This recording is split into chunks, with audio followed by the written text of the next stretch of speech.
Ceci est un livre audio autogénéré par Google. Introduction. Jean-Louis Favier arriva à Saint-Pétersbourg le 5-13 février 1761, une époque charnière pour les relations franco-russes. L'impératrice Élisabeth, qui régnait avec bonheur depuis 20 ans sur l'immense empire, avait eu plusieurs accidents de santé. Sa mort annoncée risquait de compromettre la coalition unissant Français, Autrichiens et Russes contre la Prusse. La guerre de 7 ans ruinait les budgets des couronnes. Louis XV songeait à mettre un terme à ce conflit. Les victoires de ses alliés sur Frédéric II lui permettaient de se retirer des champs de bataille sans perdre la face. Son ambassadeur à Saint-Pétersbourg, le marquis de l'Hôpital, vieillissait mal. Ses rapports sur les intrigues politiques dans la capitale russe étaient imprécis ou contradictoires. Il négligeait certains aspects de sa mission, entre autres celui d'observer les ennemis de Versailles, à commencer par Pierre, l'héritier du trône, et son épouse Catherine, soupçonnée de travailler en faveur du Hohenzollern. Fatigué, le diplomate s'en remettait trop souvent à son collègue autrichien Nicolas Esterhazy, le bouillant représentant de Marie-Thérèse. Il était exclu de lui confier des négociations aussi délicates.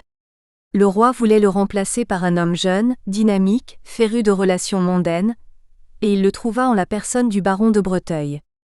Le cabinet lui confia la tâche d'étudier les conditions de paix, d'établir des relations économiques entre les deux pays, et de rédiger un mémoire afin d'orienter le cabinet dans les démarches à faire. Versailles savait que l'hôpital risquait d'en prendre la mouche. Afin d'éviter tout malentendu, voire un scandale, le roi lui imposa un nouveau secrétaire d'ambassade, Jean-Louis Favier.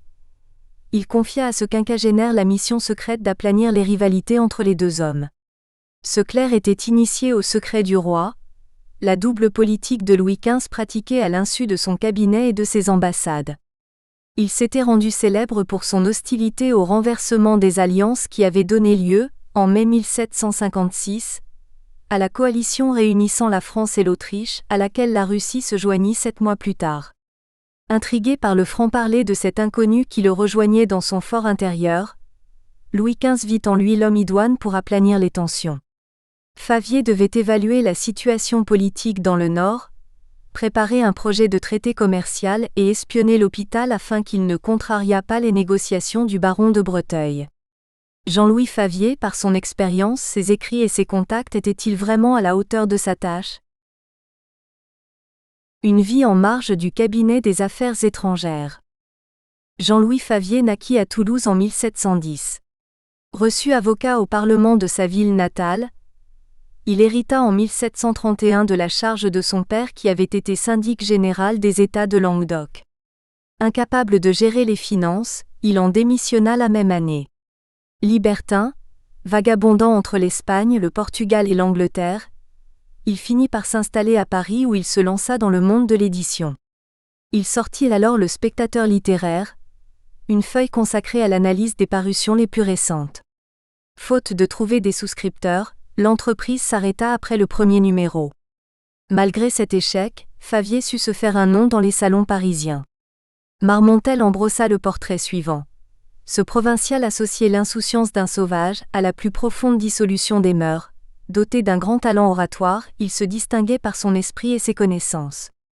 L'écrivain l'estimait capable de remplir les plus grandes tâches, si son indolence et sa négligence ne freinaient pas son esprit d'entreprise.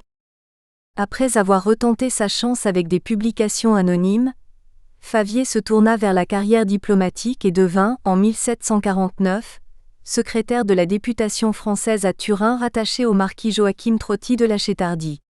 En 1739, cet aventurier avait été nommé ambassadeur extraordinaire à Saint-Pétersbourg où il avait fréquenté la jeune princesse Élisabeth.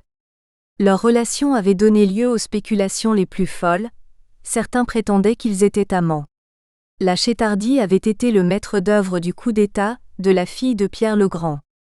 Il avait incité la Suède à déclarer la guerre à son voisin slave, pour éloigner l'armée régulière de la capitale russe.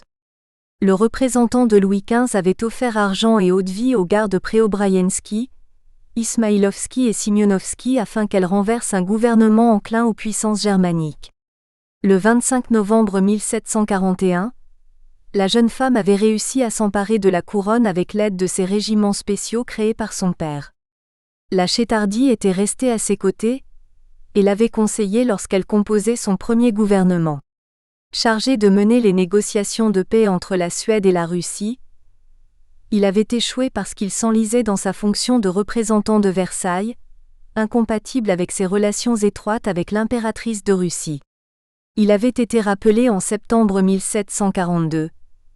Il était revenu un an plus tard, officiellement comme simple particulier, mais muni d'une lettre de créance lui donnant, le cas échéant, le titre d'ambassadeur. Une série de missives indiscrètes, faisant état de la vie amoureuse de la souveraine, l'avait obligé à quitter Saint-Pétersbourg en 1744. Son successeur, Louis Husson d'Allione, dit la patate française, n'avait pas arrangé la situation. Par son comportement balourd, il avait retardé une revendication à laquelle Élisabeth était très attachée, la reconnaissance par Sa Majesté très chrétienne de ses titres impériaux. Ce quiproquo avait été le début de la dégradation des relations entre Saint-Pétersbourg et Versailles. Il avait abouti à une rupture totale allant de 1748 à 1756. Favier vécut ainsi 3 années aux côtés de la Chétardie qui se considérait comme le bienfaiteur de l'impératrice de Russie. Le marquis avait côtoyé toutes les personnalités de la cour, en particulier les très influentes dames d'Atour. Il connaissait parfaitement les rouages diplomatiques et politiques du pays. Échaudé par son expulsion honteuse et la prétendue ingratitude de la tsarine, ses écrits tardifs ne cachent pas sa rancœur envers les Russes. Sans doute ne manqua-t-il pas d'influencer son jeune commis. Après le rappel de la Chétardie, qui s'était enlisée dans une intrigue amoureuse avec la maîtresse du roi de Sardaigne, Favier revint en France et fut rattaché en 1753 au service du marquis d'Argenson, secrétaire d'État aux Affaires étrangères.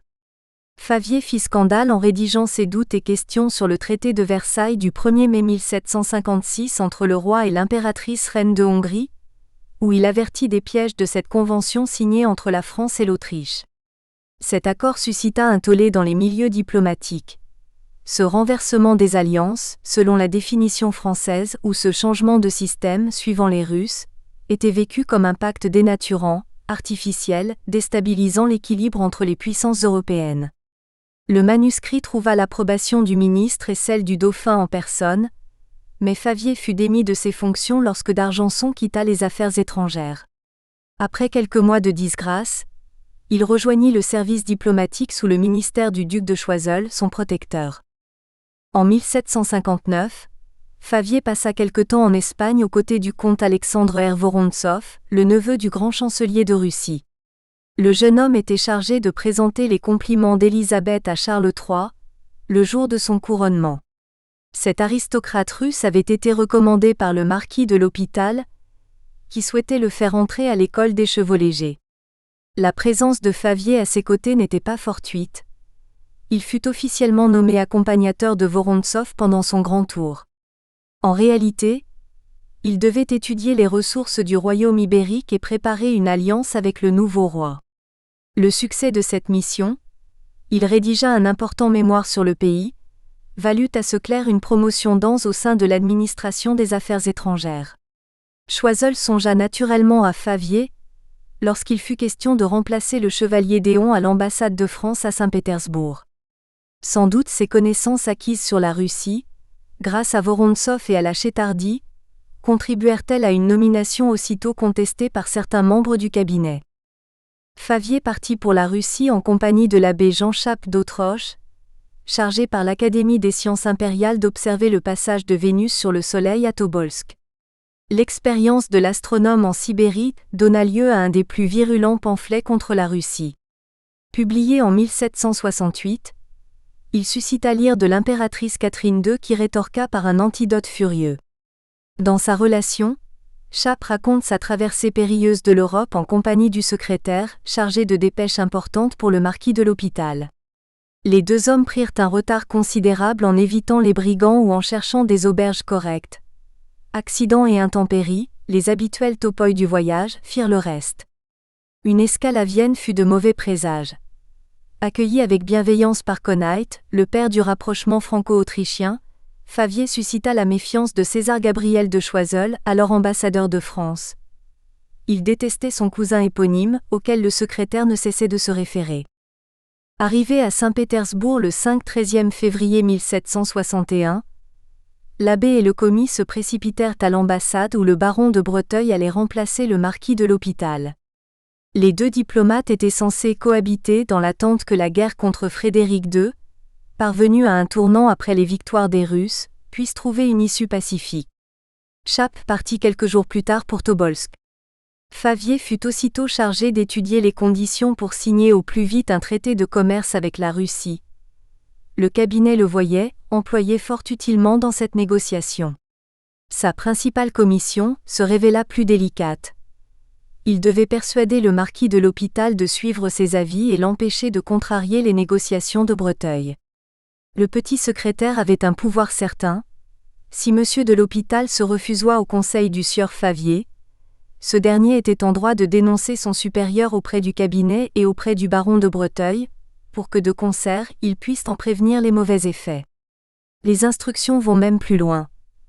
Le secrétaire et le nouvel ambassadeur devaient mettre une grande précaution pour que le concert qui sera établi entre eux, pour le service du roi et de son secret, ne fût pas soupçonné de monsieur de l'Hôpital. Contrairement à toute attente, le vieux diplomate ne se heurta pas à la présence du remuant secrétaire. Il était trop heureux de quitter la Russie. Breteuil, en revanche, le prit aussitôt en grippe. Beau parleur, plein d'esprit, cet aventurier risquait de lui faire ombrage dans la société huppée de Saint-Pétersbourg où il avait déjà de bonnes relations. Les remaniements au sein de l'ambassade et la double politique de Louis XV n'arrangeaient pas les affaires de la France. Elles compliquaient inutilement une diplomatie en pleine mutation. Les hommes du secret se croisaient, non sans frustration. Le chevalier Déon, alors secrétaire d'ambassade, se sentit relégué au second rang. Appréhendant le départ du marquis de l'Hôpital, il subit un affaissement de la nature, qui lui interdit de passer un hiver de plus en Russie. Son médecin lui conseilla de sucer son air natal pour reprendre force.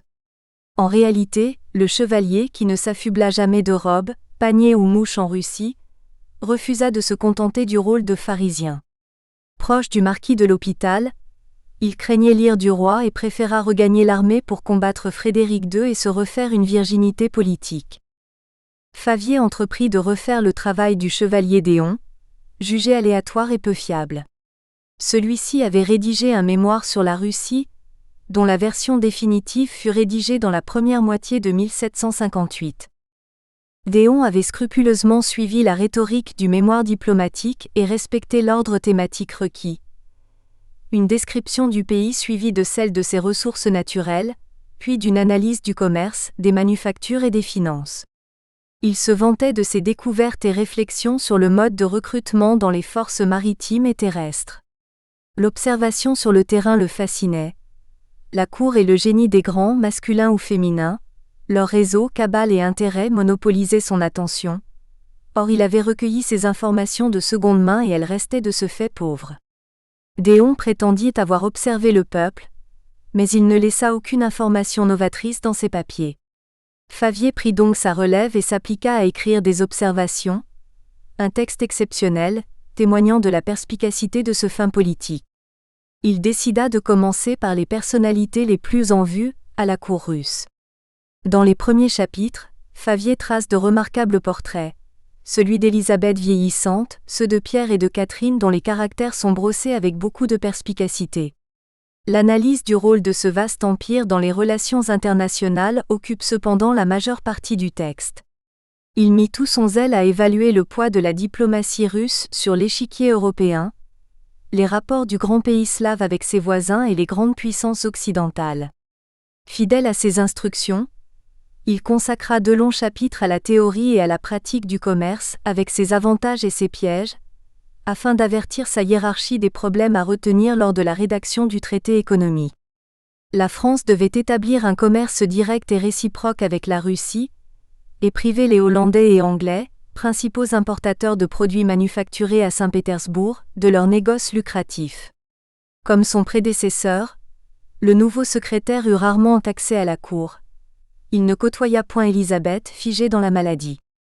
Grâce à son amitié avec le jeune Alexandre Vorontsov, il rencontra favoris et courtisans en ville et y recueillit les informations requises. Ses observations sur la cour de Russie, le ministère et le système actuel, datés de mai 1761, furent envoyés au début du mois d'octobre de la même année à César Gabriel de Choiseul-Chevigny, duc de Praslin, ministre des Affaires étrangères à cette époque. Les chapitres consacrés au commerce furent remaniés après 1774, car Favier y évoque la paix de Kutchuk-Kainardji. À en suivre la lettre dédicace, la première version complète fut terminée 2 mois avant le décès d'Élisabeth. Favier ne vécut pas cet événement car enfin débarrassé du marquis de l'Hôpital, le duc de Breteuil avait trouvé un bon prétexte pour faire rappeler son encombrant secrétaire en France. Il l'accusa d'être incontrôlable et intrigant. Sans doute, Favier décida-t-il d'envoyer ses observations à Choiseul pour se rappeler à ses bons souvenirs et pour obtenir un emploi intéressant. Revenu à Paris, il s'appliqua à rédiger un complément sur le règne de Pierre III. Alexandre Vorontsov, qui séjourna en France en 1762, lui permit sans doute de réactualiser ses informations sur les cabales et factions à la cour de Pétersbourg, les remaniements ministériels et les réorientations politiques. Le trépas d'Élisabeth avait engendré un nouveau renversement des alliances. Pierre III, grand admirateur de Frédéric II, signa immédiatement une paix séparée avec la Prusse et se dégagea de la coalition franco-autrichienne. Les glorieux projets de Choiseul s'étaient effondrés. Les relations entre la France et la Russie étaient au plus bas. Les 2 pays allaient attendre plus de 20 ans pour parvenir à la signature d'un traité commercial. En octobre 1761, le ministre abandonna les affaires étrangères à son cousin César Gabriel de Choiseul-Chevigny. Celui-ci méprisait Favier à cause de son amour du plaisir, son indiscrétion et sa langue de vipère. Le secrétaire déchu sollicita en vain une mutation vers les consulats de France à Trieste ou à Lisbonne. Ignoré, délaissé, il commit alors un faux pas de taille en proposant son intégration au sein du service diplomatique russe. Flairant de meilleurs revenus et une carrière prometteuse, Favier décida, en février 1763, d'en faire la demande à Catherine II. Il désirait être rattaché à son ambassade à Londres. Le grand chancelier Vorontsov trancha. Certes, l'homme avait du mérite, mais il demandait un traitement important et un grade trop élevé. On peut se passer de lui, tel fut le verdict. Ainsi, Favier revint à son mode de vie effréné. Il était dangereux, car initié au secret du roi, cette double politique qui amenait Louis XV à contrecarrer la politique de son secrétaire d'État des Affaires étrangères. Il risquait d'en faire état, comme son prédécesseur, le chevalier d'Éon. À l'instar de celui-ci, il partit en mission pour Londres où sa trace se perdit pendant plusieurs années. Choiseul signa un mandat d'arrêt, mais le coquin restait introuvable. Favier ressurgit en 1765 à La Haye. Ses contacts avec les commerçants du cru déterminèrent sans doute cette destination. Il y rencontra Henri de Prusse, le frère de Frédéric II. Nouvelle bévue, il afficha son amitié pour le prince. Déjà, on l'appelait le Prussien. Sa disgrâce se prolongea. L'arrivée du duc d'Aiguillon aux affaires étrangères, 1770, suscita de nouveaux espoirs. Celui-ci aspirait à signer une alliance avec Frédéric II. Le secrétaire se vanta bruyamment de ses bonnes relations avec les Hohenzollern. Il offrit même sa correspondance avec le prince Henri au ministre. Le cabinet fit la sourde oreille. Favier finit par entrer au service du comte de Broglie, directeur de la correspondance secrète de Louis XV. Il chargea son collaborateur de trier ces lettres compromettantes et d'analyser la situation internationale. Broglie écrivit une lettre enthousiaste à Louis XV. À l'en croire, Favier était un des hommes de l'Europe les plus instruits, dont les Lumières avaient toujours excité la jalousie des bureaux. Le laisser dans l'inutilité et presque la misère relevait du crime contre l'État. Il demanda un salaire de 500 livres mensuels pour son protégé.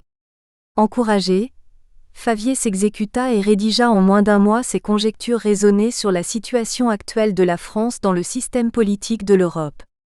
Le texte, revu et corrigé par Broglie, fut apprécié de ses supérieurs. Dans une lettre datée du 29 mai 1773, celui-ci expliqua au roi que Favier avait préféré traiter la question russe dans un mémoire séparé. Il y avait séjourné assez longtemps pour compter parmi les spécialistes de ce pays. Ce texte n'a peut-être jamais été écrit, ou il s'est perdu dans les affres de la Révolution. Favier n'était cependant pas à la fin de ses peines. Louis XV était au plus mal, ses ministres se mirent à outrepasser leurs compétences. Aiguillon découvrit le secret et avec lui l'identité des agents du roi. Broglie se sentit piégé et dut trahir ses plus fidèles collaborateurs dont Favier. Une série de lettres peu flatteuses pour la du Barry lui furent fatales. En août 1773, le secrétaire fut enlevé puis enfermé à la Bastille. Il valait mieux éviter d'être trop initié au secret de Louis XV. À preuve le destin du chevalier d'Éon contraint à finir ses jours en jupon. Le prisonnier minimisa ainsi son rôle à Pétersbourg, à Londres ou à La Haye. La mort du roi précipita les choses, d'Aiguillon fut limogé. Broglie put demander justice pour le prisonnier dont il écrivit « Je crois le sieur Favier un des meilleurs dictionnaires qu'un ministre des Affaires étrangères puisse avoir pour s'éclairer. Favier aurait-il rendu ou détruit tous ses papiers? Essaya-t-il d'exercer quelque chantage? » L'ancien secrétaire obtint en 1774 une somme de 40 000 livres tournois, destinée à payer ses dettes, et une gratification annuelle de 2000 écus. Il ne fut néanmoins pas réintégré dans le service diplomatique. Il resta dans la clandestinité, et se transforma en éminence grise du nouveau ministre des Affaires étrangères, Vergennes. Il contesta la politique américaine de son protecteur et lui déconseilla en vain de reconnaître l'indépendance des États-Unis. Les provinces françaises comme le Languedoc ou la Bretagne ne risquaient-elles pas s'inspirer des guerres sécessionnistes pour revendiquer leur autonomie? Au début des années 1780, Louis XVI et Catherine II envisagèrent de signer un traité commercial. Dans l'espoir de récupérer une place au ministère, Favier réécrivit les chapitres des observations sur l'établissement de rapports commerciaux entre les deux puissances.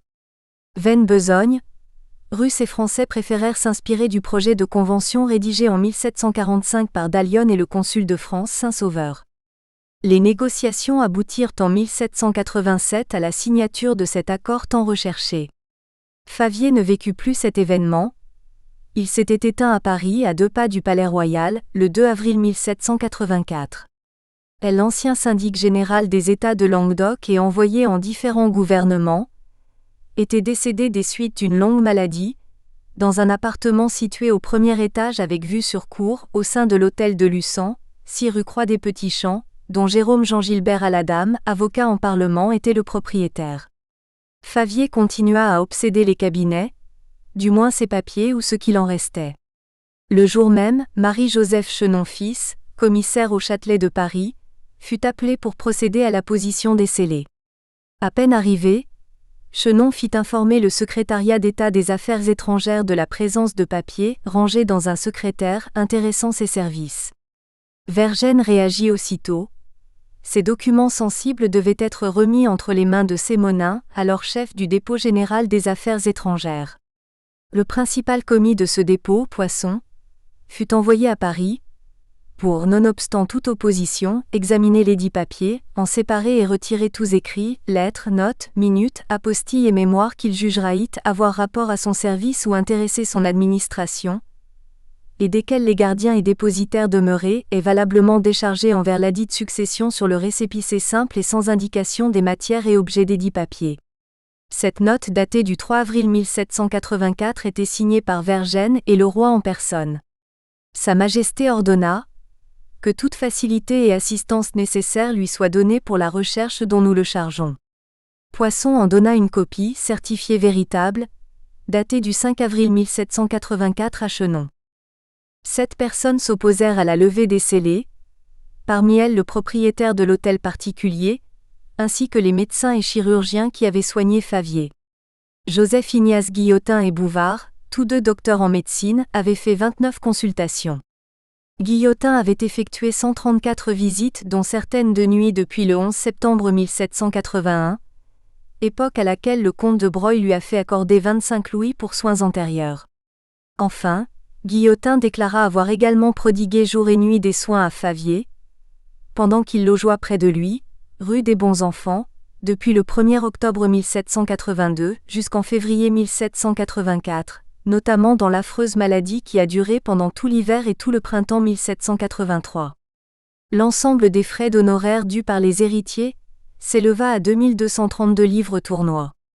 Favier avait aussi eu recours à Jean-Joseph Benoît Monnier, maître chirurgien, membre du Collège de chirurgie et chirurgien de Madame Louise de France, religieuse carmélite. Il lui devait la somme de 144 livres tournois pour ses soins. Les archives ne nous révèlent pas la nature du mal dont Favier était affligé. Endetté, il ne semble pourtant pas être décédé dans la misère et au contraire avoir reçu jusqu'à sa mort les soutiens de personnes haut placées comme Borgli. Favier avait pour unique héritière une nièce, Madeleine Françoise Gabrielle Savy.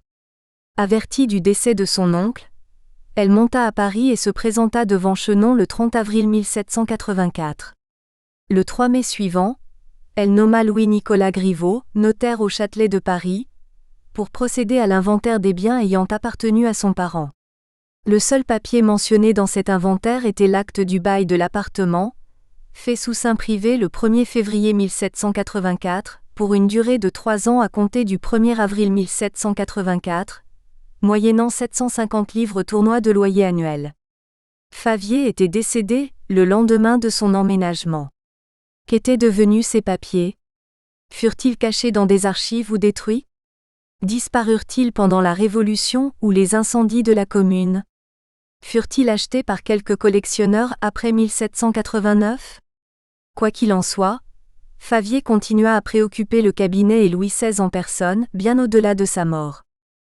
Son œuvre la plus importante, les doutes et questions sur le traité de Versailles du 1er mai 1756 entre le roi et l'impératrice reine de Hongrie lui valurent une reconnaissance posthume dans les milieux jacobins. L'ouvrage connut plusieurs rééditions dans les années 1790. Ces exceptionnelles observations sur la Russie restèrent dans les oubliettes des archives. Elles représentent pourtant un des plus importants témoignages sur l'époque élisabéthaine, la politique internationale et les difficiles relations économiques entre la France et la Russie au XVe siècle. La Russie, terrain d'expérimentation politique? Favier assista à la fin d'une époque, celle d'un doux règne féminin. Une atmosphère d'interrègne envahissait la Russie. L'Europe elle aussi s'interrogeait. Qu'allait devenir cet immense pays sans la fille de Pierre le Grand, la dernière vraie Romanov? À la cour comme à la ville, on faisait déjà le bilan de ces 20 années passées à la tête d'une des premières puissances continentales et du plus vaste pays du monde.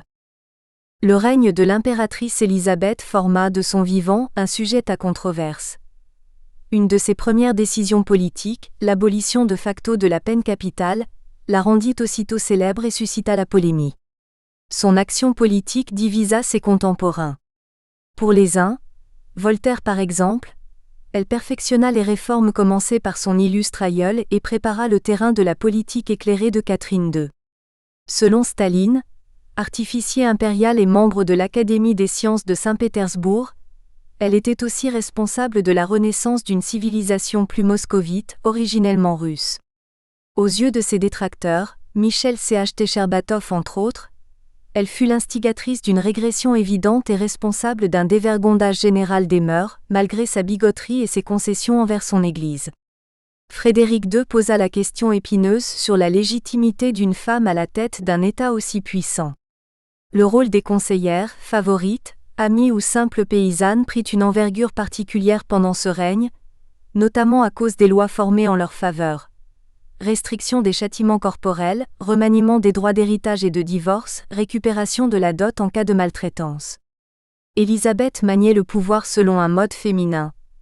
Elle restait l'autocrate et décidait seule des démarches à suivre, mais elle s'appuyait sur un travail collectif. Les décisions se prenaient souvent dans l'intimité des salons, où les deux sexes se côtoyaient pour commenter les affaires courantes, en particulier la politique étrangère. Élisabeth ne prenait pas sa tâche à la légère. Souvent elle se réfugiait dans la contemplation ou dans la maladie pour gagner du temps avant de donner des ordres, aux grandes dames du corps diplomatique. L'impératrice sut s'entourer d'excellents ministres. Alexeï Bestoujev-Rioumine, à la tête des affaires étrangères pendant 17 ans, donna à la Russie un rôle prépondérant en Europe. Michel Vorontsov lui succéda en 1758, et sut continuer une politique d'équilibriste, respectueuse à la fois de la France, de l'Autriche et de l'Angleterre. Pierre Chouvalov, chargé de la politique intérieure, entreprit des réformes importantes. Elles modifièrent sensiblement les structures administratives, économiques et sociales du pays. L'entre-deux-guerres, 1748 à 1756, représente une étape charnière pour la société russe. De nombreux projets, redéfinis et réalisés sous Catherine II, furent alors mis en place par celui qu'Élisabeth appelait le seul homme éclairé de l'Empire. Restructuration fiscale, réforme du code de loi, abolition des douanes intérieures, création d'un système économique protectionniste. L'appareil de l'État évolua en fonction de modèles occidentaux, malgré certaines concessions faites aux us et coutumes russes. Le rôle des différentes instances, Sénat, collège, administration régionale, se définit avec plus de précision grâce aux innombrables oukases émis pendant ce règne. Le personnel des bureaux augmenta et avec lui les classes intermédiaires affranchies, ni nobles, ni paysannes. Malgré un manque d'argent permanent dû au train de vie luxueux de la cour et aux dépenses de l'armée, l'État et avec lui la bureaucratie en sortirent renforcés, même dans les régions les plus éloignées. Les paysans représentaient les grands perdants du règne. En dépit de plusieurs oukases en leur faveur, la condition des serfs se dégrada, notamment à cause d'une capitation trop lourde et d'une conscription arbitraire faisant fi des droits les plus élémentaires. Deux grands conflits marquèrent le règne d'Élisabeth. Le premier, la guerre de succession d'Autriche, fut doublée jusqu'en 1743 de belligérances avec la Suède au cours desquelles la Russie conquit d'importants territoires sur la Finlande. Le sud-est du territoire contenant les provinces de Kymengar, Wilmanstrand et Nislo. La guerre en Europe avait éclaté à cause de la pragmatique sanction qui assurait les droits de Marie-Thérèse sur le Saint-Empire germanique. Elle opposait la France, l'Espagne, la Saxe, la Bavière et la Prusse à la Grande-Bretagne, aux Pays-Bas et à l'Autriche. Dans un premier temps, Élisabeth décida de rester neutre, refusant de verser le sang de ses sujets pour une cause qui ne concernait pas sa patrie. Elle fut d'autant plus sollicitée par les monarques continentaux, avides d'attirer son redoutable pays dans leur camp. La fille de Pierre le Grand saisit l'occasion pour revendiquer la reconnaissance de ses titres impériaux. Une pression inouïe fut exercée sur les têtes couronnées. Seuls les Bourbons, Louis XV et Philippe V, ne purent pas se résigner à lui accorder ce droit hérité de son père. Offensée, Élisabeth décida de s'allier à Marie-Thérèse en 1746. Malgré son engagement, certes tardif, la Russie ne fut pas invitée aux négociations de paix à Aix-la-Chapelle et ses troupes furent traitées d'armées mercenaires. Les relations diplomatiques avec la France furent interrompues de 1748 à 1756 à la suite d'innombrables bévues protocolaires. Cette tension en entraîna une autre. La Prusse suivit Versailles dans sa démarche et rompit avec Saint-Pétersbourg en 1751, mais cette fois-ci il fallut attendre la mort de l'impératrice pour rétablir les liens entre ces deux grandes puissances militaires. La guerre de 7 ans, 1756 à 1763, à laquelle précéda le dit renversement des alliances, opposa la France, l'Autriche puis la Russie, les trois signataires du traité de Versailles. Nous espérons que vous avez apprécié cet aperçu. Pour continuer à écouter ce livre audio sur Google Play Livres, utilisez le lien dans la description de la vidéo.